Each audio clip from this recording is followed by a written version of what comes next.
Hello. कैसे हैं सब लोग? आप लोग उम्मीद करते हैं सब लोग अच्छे होंगे। आज हम लोग भाग दो पे बातचीत करेंगे। भाग एक पर बातचीत कर लिए थे जिसमें अनुच्छेद एक से लेकर के चार तक का चर्चा किया गया था। एक मतलब उसको रिवीजन कर लेते हैं हम लोग। अनुच्छेद एक क्या कहता है? आप लोग को याद होगा कि भारत राज्यों का संघ है। राज्य नए राज्यों को जोड़ा जा सकता है बल्कि उसको अलग नहीं किया जा सकता है। दूसरा अनुच्छेद अनुच्छेद दो कहता है कि भारत की संसद किसी भी विदेशी राज्य को अपने राज्य में अपने देश का अभिन्न अंग बना सकता है। जैसा कि आपको बताया गया था, सिक्किम को 1975 में भारत का राज्य बनाया गया था।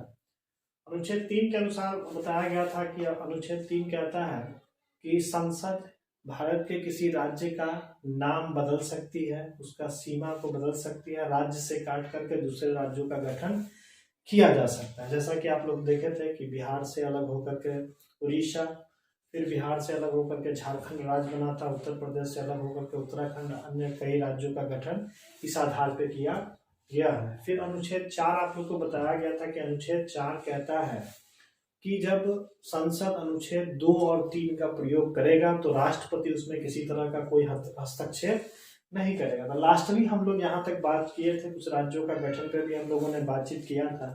आज हम लोग भाग दो पे चर्चा करेंगे। संविधान में जो 22 भाग है, एक भाग हम लोग चर्चा कर लिए हैं। भाग दो पे हम लोग बातचीत करेंगे। भाग दो जो है वो नागरिकता से रिलेटेड है, जिसको हम लोग अंग्रेजी में सिटीजनशिप कहते हैं। इसमें जो है अनुच्छेद 5 से लेकर के 4 तक तो हम लोग देख लिए थे, यहाँ 5 से लेकर के 11 तक चर्चा किया गया है। सबसे पहले हम लोगों को यह समझना चाहिए कि नागरिकता किसको कहेंगे। नागरिकता किसको कहेंगे?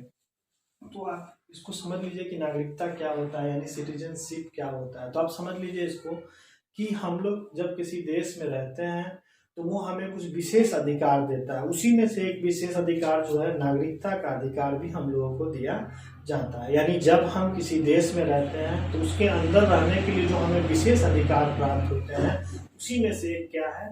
नागरिकता, सिटीजनशिप है। भारत में एक हरी नागरिकता का व्यवस्था है ना।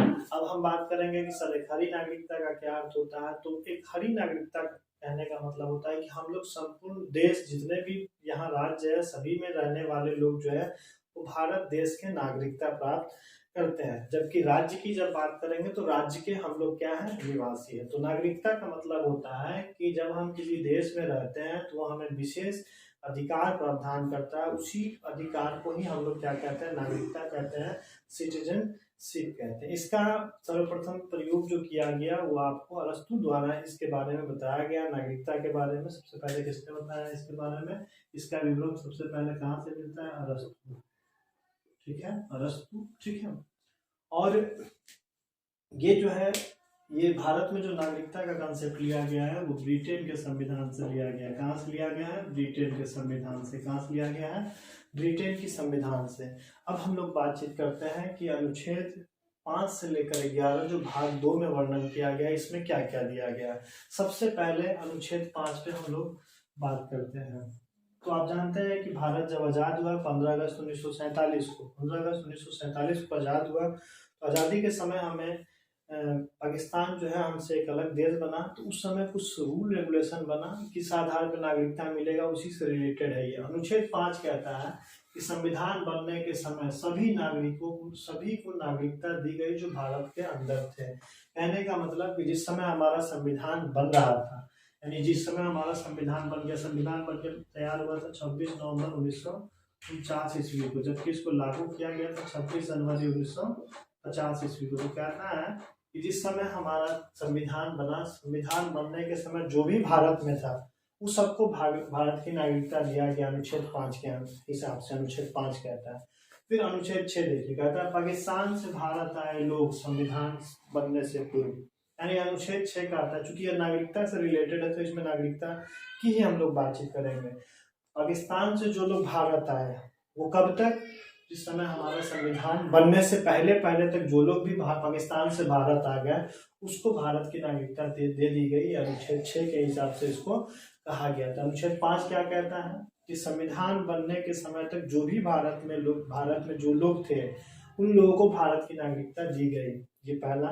अनुच्छेद 6 कहता है कि पाकिस्तान से भारत आए वे लोग, कब कब जो भी संविधान बनने से पूर्व जो लोग भी भारत चले आए, अनुच्छेद 6 के हिसाब से उसको भारत की नागरिकता दे दी गई। अनुच्छेद 7 कह रहा है कि स्वतंत्रता के बाद जो पाकिस्तान चले गए एवं संविधान बनने से पूर्व भारत आ गए, यानी आज़ाद जिस समय हुआ 15 अगस्त 1947 को, बहुत सारे लोग, कोई पाकिस्तान चला गया, कोई हिंदुस्तान में रहा, तो बहुत सारे लोग क्या हुआ कि पाकिस्तान में जाकर के कुछ दिन के लिए रह गए, लेकिन वह पुनः भारत आना चाहा, वहाँ का कंडीशन देख के, वहाँ का हालात देख करके, वहाँ का मारकाट देख करके, वहाँ का स्थिति देख करके बहुत सारे लोग भारत चले आए संविधान बनने से पूर्व। तो इसका चर्चा कहाँ किया गया? अनुच्छेद 7 में, और उसके आधार पर क्या किया गया? भारत की नागरिकता मिल जाती है। अनुच्छेद 8 कहता है, कह रहा है कि विदेशी भ्रमण एवं नौकरी करने पर नागरिकता समाप्त नहीं होगी। कभी कभी लोग जो है विदेश घूमने चला जाता है ना, या फिर मान लीजिए कि बहुत सारे लोग ऐसे होते हैं जो भारत के होते हुए भी दूसरे देश में जाकर के अपना काम धाम रोजगार की तलाश में जाते हैं, वहाँ जॉब करने का काम करते हैं। खास करके मुस्लिम समुदाय के लोग, बहुत सारे लोग गल्फ कंट्री में जाकर के रहते हैं, तो उसकी नागरिकता कभी समाप्त नहीं होगी, यानी कि वह जॉब के सिलसिले में या घूमने के सिलसिले में वहाँ जाता है, उस कंडीशन में उसकी नागरिकता भारत की बनी हुई रहेगी। अनुच्छेद 9 कहता है विदेशी नागरिकता लेने में, मान लीजिए कोई आदमी है जो यहाँ रह रहा था, लेकिन वो किसी कारण से जर्मनी में जाकर के बस गया, और जर्मनी में जाकर के जब बस गया तो उसकी नागरिकता जो है जर्मनी का हो जाएगा, भारत का नागरिकता उसका क्या हो जाएगा? समाप्त हो जाएगा। ठीक है, वही लिखता है कि विदेशी नागरिकता लेने पर भारत की नागरिकता समाप्त कर दी जाएगी। संविधान के अनुच्छेद 9 में इसका वर्णन किया गया। तो ये आपका अनुच्छेद 9 हुआ, यानी आप समझ लीजिए कि विदेशी नागरिकता लेने पर भारत की नागरिकता अपने आप क्या हो जाएगा? समाप्त हो जाएगा। इसका चर्चा कहाँ किया गया? तो अनुच्छेद 9 में किया गया। अनुच्छेद 10 कहता है कि भारतीयों की नागरिकता बनी रहेगी तब तक जब तक कि वह देश विरोधी कार्य नहीं करते। अब मान लीजिए अनुच्छेद 10 कहता है कि वो भारत में उन सबों की भारतीय नागरिकता बनी रहेगी जो विदेशी स्तर कोई ऐसा एक्टिविटी नहीं करता है जिससे दूर देश को बहुत ज्यादा नुकसान हो, यानी आप समझ लीजिए कि देशद्रोही का काम कर रहा, जो आप समझ लीजिए कि देश को काफी आहत पहुंचाने का काम करता है, राष्ट्रीय स्तर का नुकसान पहुंचाने का काम करता है। उस कंडीशन में यदि आप राष्ट्रीय स्तर का नुकसान पहुंचाने का काम करते हैं तो उस कंडीशन में आपकी भारतीयता की नागरिकता जो है क्या कर दी जाएगी?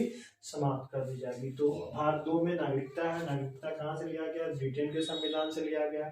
इस पे सबसे पहला अरस्तु ने विवरण दिया। भाग 5 क्या कहता है कि संविधान बनने के समय तक जो भी भारत में आ जाएगा सबको भारत की नागरिकता दिया जाएगा, जो भारत में जो था उस सबको भारत की नागरिकता दिया जाएगा। अनुच्छेद 6 कहता है कि पाकिस्तान से भारत आए लोगों को संविधान बनने से पूर्व अगर भारत में चला आता है तो सबको भारत की नागरिकता दी जाएगी। अनुच्छेद 7 कहता है कि स्वतंत्रता के बाद जो पाकिस्तान चले गए लेकिन संविधान बनने से पूर्व आ गए उन सबको भारत की नागरिकता दी जाती है। 8 कहता है कि विदेशी भ्रमण, अनुच्छेद 8 कहता है कि विदेशी भ्रमण एवं विदेश में नौकरी करने वाले लोगों को किसी तरह का जो है कहने का मतलब नागरिकता समाप्त होने वाला नहीं है। फिर अनुच्छेद 9 कहता है कि विदेशी नागरिकता लेने पर भारत की नागरिकता अपने आप से, ये जो है काफी इंपोर्टेंट है, कभी कभी ये पूछता है कि किस अनुच्छेद के द्वारा लोग जब विदेशी नागरिकता ले लेते हैं तो उसकी भारत की नागरिकता समाप्त हो जाती है। तो अनुच्छेद 9 के हिसाब से अनुच्छेद 10 कहता है कि जब तक आप किसी तरह का देश विरोधी कार्य नहीं करते हैं तब तक आपकी नागरिकता को समाप्त नहीं किया जा सकता। ठीक है, तो ये अनुच्छेद 10 तक आप लोग नोट करें। अभी हम लोग अनुच्छेद 11 की भी बातचीत करेंगे। ठीक है, अनुच्छेद 11 जो है, अनुच्छेद 11 कहता है कि नागरिकता संबंधी कानून संसद बनाती है। कहने का मतलब कि नागरिकता संबंधित जो भी कानून होता है वो संसद बनाने का काम करती है, और ये संसद में किसके अंतर्गत होता है? तो गृह मंत्रालय के अंतर्गत ये कार्य दिया गया। नागरिकता से संबंधित केंद्र सरकार के द्वारा बनाया जाता है कानून, और यह किसके द्वारा बनाया जाता है? गृह मंत्रालय। वर्तमान में भारत के गृह मंत्री कौन है? नाम तो आप लोग सुने ही होंगे।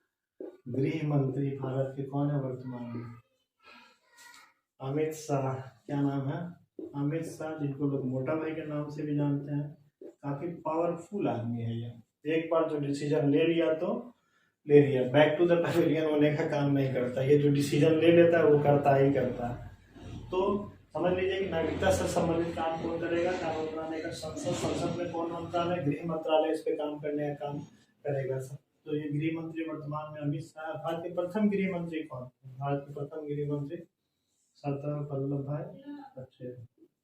वल्लभ भाई पटेल ये हुआ करते थे। ठीक है, और आप जानते हैं इनको लौह पुरुष के नाम से जाना जाता है, और यही इनका ही देन है कि आज भारत जो है 552-53 रियासत से मिलकर रियासत में बटा हुआ था। इसको जो है भारत में जो है भारत के कई ऐसे राज्य है जो कि अलग होना चाहता था, उस सबको मिलाने में किसी का नाम आता है तो वो वल्लभ भाई पटेल का नाम आता है। ठीक है, तो आज का जो हमारा क्लास था भाग 2 जो नागरिकता से संबंधित है, ये ब्रिटेन के संविधान से लिया गया है। नागरिकता को परिभाषित भी आप लोग को करके बताया गया कि नागरिकता जो है किसी देश में रहने के लिए जो हमें विशेष अधिकार दिया जाता है वही को हम लोग नागरिकता के रूप में देखते हैं। इसका कॉन्सेप्ट, इसका विवरण सबसे पहले अरस्तु ने दिया, ब्रिटेन से लिया गया, और इसका भाग 2 में इसका वर्णन किया गया, और अनुच्छेद 5 से लेकर के 11 तक इसका वर्णन किया गया। हम लोगों ने सबों पे बात कर लिया। कल हम लोग बात करेंगे कि नागरिकता प्राप्त करने की क्या क्या विधि होती है।